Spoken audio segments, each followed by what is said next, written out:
ഇരമ്യാവ് അധ്യായം 7. യഹോവയിങ്കിൽ നിന്ന് ഇരമ്യാവിനുണ്ടായ അരുളപ്പാടെന്തെന്നാൽ, നീ യഹോവയുടെ ആലയത്തിൻ്റെ വാതിൽക്കൽ നിന്നുകൊണ്ട് യഹോവയെ നമസ്കരിപ്പാൻ ഈ വാതിലുകളിൽ കൂടി കടക്കുന്നവരായ എല്ലാ യഹൂദയുമായുള്ളവരെ, യഹോവയുടെ അരുളപ്പാട് കേൾപ്പിൻ എന്നീ വചനം വിളിച്ചു പറക. ഇസ്രയേലിൻ്റെ ദൈവമായ സൈന്യങ്ങളുടെ യഹോവ ഇപ്രകാരം അരുളി ചെയ്യുന്നു, നിങ്ങളുടെ നടപ്പും പ്രവൃത്തികളും നന്നാക്കുവിൻ, എന്നാൽ ഞാൻ നിങ്ങളെ ഈ സ്ഥലത്ത് വസിക്കുമാറാക്കും. യഹോവയുടെ മന്ദിരം, യഹോവയുടെ മന്ദിരം, യഹോവയുടെ മന്ദിരം എന്നിങ്ങനെയുള്ള വ്യാജ വാക്കുകളിൽ ആശ്രയിക്കരുത്.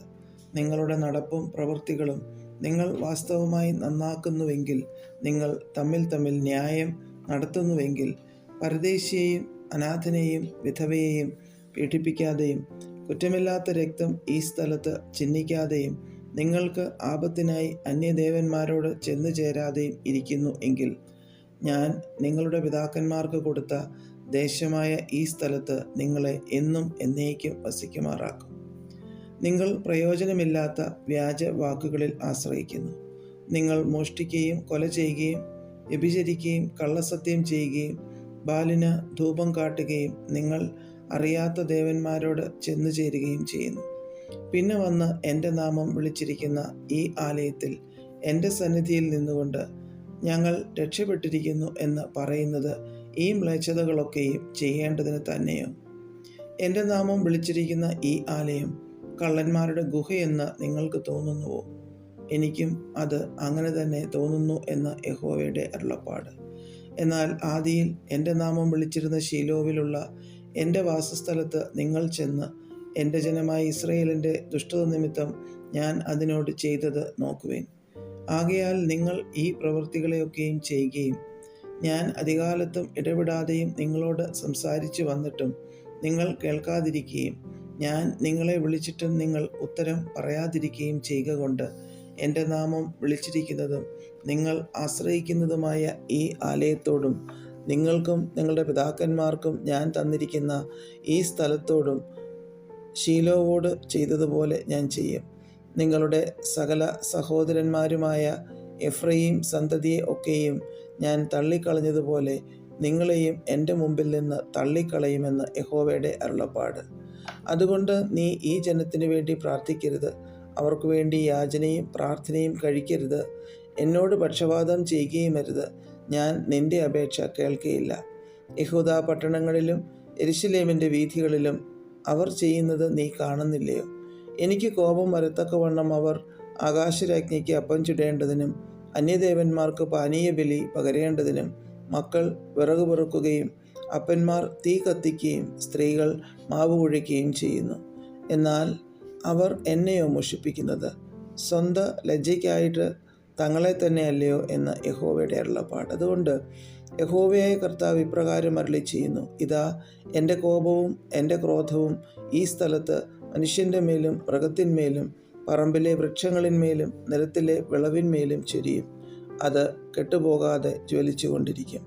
ഇസ്രയേലിൻ്റെ ദൈവമായ സൈന്യങ്ങളുടെ യഹോവ ഇപ്രകാരം അരുളി ചെയ്യുന്നു, നിങ്ങൾ ഹനനയാഗങ്ങളോട് ഹോമയാഗങ്ങളും കൂട്ടി മാംസം തിന്നുവിൻ. ഞാൻ നിങ്ങളുടെ പിതാക്കന്മാരെ മിസ്രയീം ദേശത്തു നിന്ന് കൊണ്ടുവന്ന നാളിൽ ഹോമയാഗങ്ങളെക്കുറിച്ചാകട്ടെ ഹനനയാഗങ്ങളെക്കുറിച്ചാകട്ടെ അവരോട് സംസാരിക്കുകയോ കൽപ്പിക്കുകയോ ചെയ്തിട്ടില്ല. എൻ്റെ വാക്ക് കേട്ടനുസരിപ്പിൻ, എന്നാൽ ഞാൻ നിങ്ങൾക്ക് ദൈവമായും നിങ്ങൾ എനിക്ക് ജനമായും ഇരിക്കും. നിങ്ങൾക്ക് നന്നായിരിക്കേണ്ടതിന് ഞാൻ നിങ്ങളോട് കൽപ്പിച്ചിട്ടുള്ള വഴികളിലൊക്കെ നടപ്പിൻ എന്നീ കാര്യമത്രേ ഞാൻ അവരോട് കൽപ്പിച്ചത്. എന്നാൽ അവർ അനുസരിക്കുകയോ ശ്രദ്ധിക്കുകയോ ചെയ്യാതെ തങ്ങളുടെ ദുഷ്ടഹൃദയത്തിൻ്റെ ആലോചനയിലും ദുശാഠ്യത്തിലും നടന്ന് മുമ്പോട്ടല്ല പുറകോട്ട് തന്നെ പോയി കളഞ്ഞു. നിങ്ങളുടെ പിതാക്കന്മാർ മിസ്രയീം ദേശത്തു നിന്ന് പുറപ്പെട്ട നാൾ മുതൽ ഇന്നുവരെയും ഞാൻ അധികാലത്തും ഇടവിടാതെയും പ്രവാചകന്മാരായ എൻ്റെ സകല ദാസന്മാരെയും നിങ്ങളുടെ അടുക്കൽ പറഞ്ഞയച്ചു വന്നു. എന്നിട്ടും എന്നെ കേട്ടനുസരിക്കുകയോ ശ്രദ്ധിക്കുകയോ ചെയ്യാതെ അവർ ദുശാഠ്യം കാട്ടി തങ്ങളുടെ പിതാക്കന്മാരെക്കാൾ അധികം ദോഷം ചെയ്തു.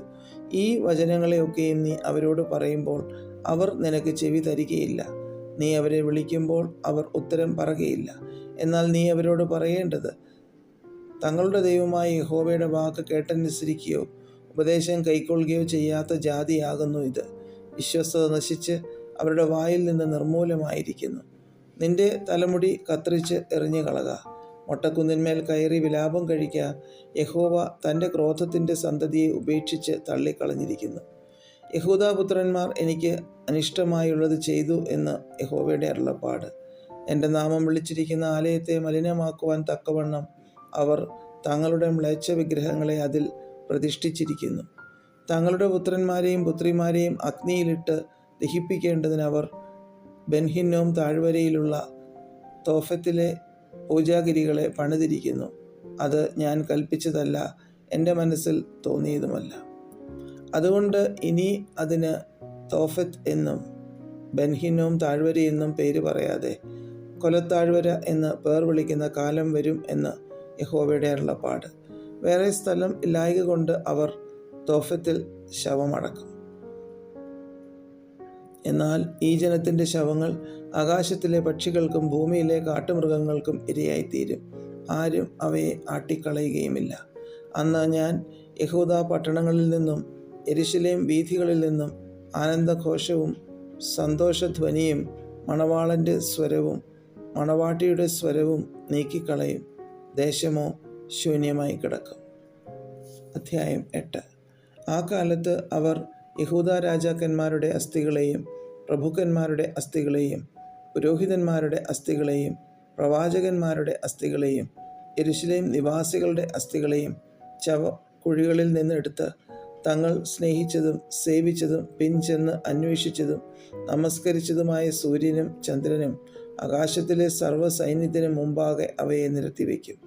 ആരും അവയെ പെറുക്കിക്കൂട്ടുകയോ കുഴിച്ചിടുകയോ ചെയ്യുകയില്ല. അവ നിലത്തിന് വളമായി തീരുമെന്ന് യഹോവയുടെ അരുളപ്പാട്. ഈ ദുഷ്ടവംശങ്ങളിൽ ശേഷിച്ചിരിക്കുന്ന ശേഷിപ്പൊക്കെയും ഞാൻ അവരെ നീക്കിക്കളഞ്ഞിരിക്കുന്ന സകല സ്ഥലങ്ങളിലും ശേഷിച്ചിരിക്കുന്നവർ തന്നെ ജീവനെയല്ല മരണത്തെ തിരഞ്ഞെടുക്കുമെന്ന് സൈന്യങ്ങളുടെ യഹോവയുടെ അരുളപ്പാട്. നീ അവരോട് പറയേണ്ടത് എന്തെന്നാൽ, യഹോവ ഇപ്രകാരം അരുളി ചെയ്യുന്നു: ഒരുത്തൻ വീണാൽ എഴുന്നേൽക്കയില്ലയോ? ഒരുത്തൻ വഴിതെറ്റിപ്പോയാൽ മടങ്ങി വരികയില്ലയോ? യെരൂശലേമിലെ ഈ ജനമോ ഇടവിടാത്ത പിന്മാറ്റമായി പിന്മാറിയിരിക്കുന്നതും വഞ്ചന മുറുകെ പിടിച്ചും കൊണ്ട് മടങ്ങി വരുവാൻ മനസ്സില്ലാതിരിക്കുന്നതും എന്ത്? ഞാൻ ശ്രദ്ധ വെച്ച് കേട്ടു, അവർ നേര് സംസാരിച്ചില്ല. അയ്യോ, ഞാൻ എന്തു ചെയ്തു പോയി എന്ന് പറഞ്ഞ് ആരും തൻ്റെ ദുഷ്ടതയെക്കുറിച്ച് അനുതപിച്ചില്ല. കുതിര പടയ്ക്ക് പായുന്നത് പോലെ ഓരോരുത്തൻ താൻ്റെ വഴിക്ക് തിരിയുന്നു. ആകാശത്തിലെ പെരുഞ്ഞാറ തൻ്റെ കാലം അറിയുന്നു. കുറുപ്രാവും മീവൽ പക്ഷിയും കൊക്കും മടങ്ങിവരവിനുള്ള സമയം അനുസരിക്കുന്നു. എൻ്റെ ജനമോ യഹോവയുടെ ന്യായം അറിയുന്നില്ല. ഞങ്ങൾ ജ്ഞാനികൾ, യഹോവയുടെ ന്യായപ്രമാണം ഞങ്ങളുടെ പക്കലുണ്ട് എന്ന് നിങ്ങൾ പറയുന്നതെങ്ങനെ? ശാസ്ത്രിമാരുടെ കള്ളയെഴുത്തുകോൽ അതിനെ വ്യാജമാക്കി തീർത്തിരിക്കുന്നു. ജ്ഞാനികൾ ലജ്ജിച്ച് ഭ്രമിച്ച് പിടിപെട്ടു പോകും. അവർ യഹോവയുടെ വചനം ധിക്കരിച്ച് കളഞ്ഞുവല്ലോ. അവർക്ക് എന്തൊരു ജ്ഞാനമുള്ളൂ. അതുകൊണ്ട് ഞാൻ അവരുടെ ഭാര്യമാരെ അന്യന്മാർക്കും അവരുടെ നിലങ്ങളെ അവയെ കൈവശമാക്കുന്നവർക്കും കൊടുക്കും. അവരൊക്കെയും അബാലവൃദ്ധം ദ്രവ്യാഗ്രഹികളാകുന്നു. പ്രവാചകന്മാരും പുരോഹിതന്മാരും ഒരുപോലെ വ്യാജം പ്രവർത്തിക്കുന്നു. സമാധാനം ഇല്ലാതിരിക്കെ സമാധാനം സമാധാനം എന്ന് പറഞ്ഞ് അവർ എൻ്റെ ജനത്തിൻ്റെ പുത്രിയുടെ മുറിവിന് ലഘുവായി ചികിത്സിക്കുന്നു. മ്ലേച്ഛത പ്രവർത്തിച്ചതുകൊണ്ട് അവർ ലജ്ജിക്കേണ്ടി വരും. അവർ ഒരിക്കലും ലജ്ജിച്ചിട്ടില്ല, നാണം അറിഞ്ഞിട്ടുമില്ല. അതുകൊണ്ട് വീഴുന്നവരുടെ ഇടയിൽ അവർ വീണുപോകും. അവരുടെ ദർശനകാലത്ത് അവർ ഇടറി വീഴും എന്ന് യഹോവ അരുളി ചെയ്യുന്നു. ഞാൻ അവരെ സംഹരിച്ച് കളയും എന്ന് യഹോവയുടെ അരുളപ്പാട്. മുന്തിരിവള്ളിയിൽ മുന്തിരിപ്പഴം ഉണ്ടാകയില്ല, അത്തിവൃക്ഷത്തിൽ അത്തിപ്പഴം ഉണ്ടാകയില്ല. ഇലയും വാടിപ്പോകും. അവരെ ആക്രമിക്കുന്നവരെ ഞാൻ നിയമിച്ചിരിക്കുന്നു.